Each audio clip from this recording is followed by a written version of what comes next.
নমস্কার সবাইকে। আজকে চলে আসলাম আমাদের এই যশোর ইউনিয়ন শিবপুর থানা নরসিংদী জেলার যে ঐতিহ্যবাহী আমাদের জিউর আখড়া রয়েছে। সেই জিউর আখড়াতে আখড়াটা আপনার বহুত পুরানা এবং ৬০০ বছর আগের একটি আখড়া। তাই আপনাদেরকে দেখাবো এই আখড়াটার অংশ।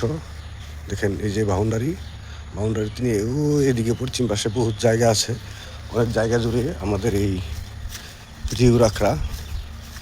তাই আপনাদেরকে বলবো আমাদের নরসিংদী জেলার শিবপুর উপজেলায় যে যশোর ইউনিয়নে রয়েছে এই জিউর আখড়াটি।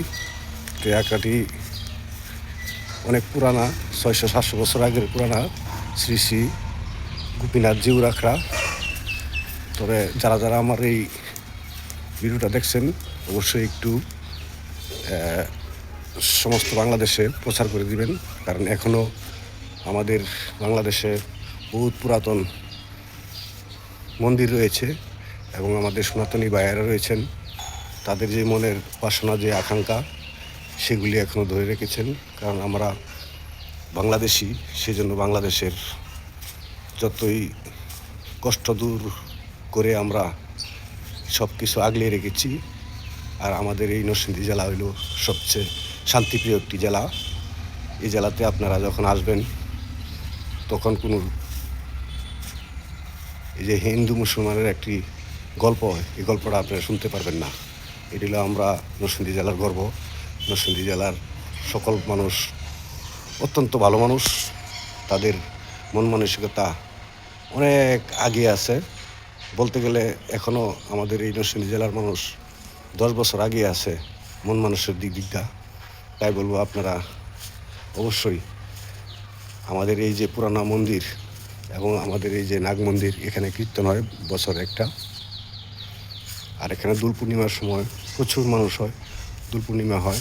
তা আপনাদেরকে বলবো অবশ্যই একদিন আপনারা নরসিংদী জেলায় শিবপুর উপজেলায় যশোর ইউনিয়নে শ্রী শ্রী জিউর আখড়ায় আসবেন।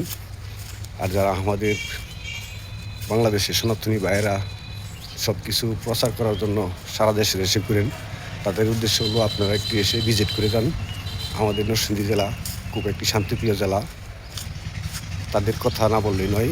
নরসিংদী জেলার মানুষ এত শান্তপ্রিয় আপনি কল্পনাই করতে পারবেন না।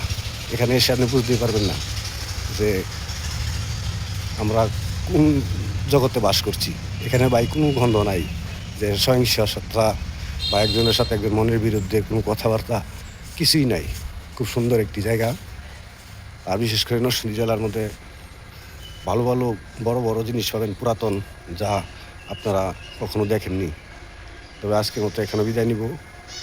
তবে এই আখড়ার ডাইন পাশে একটা পুরাতন মন্দির আছে, মা রক্ষাকালীর মন্দির। আর হইল একটি বট গাছ আছে পুরাতন, এটার বয়স 700 বছর। ওইখানে আপনাদেরকে নিয়ে যাব এখন।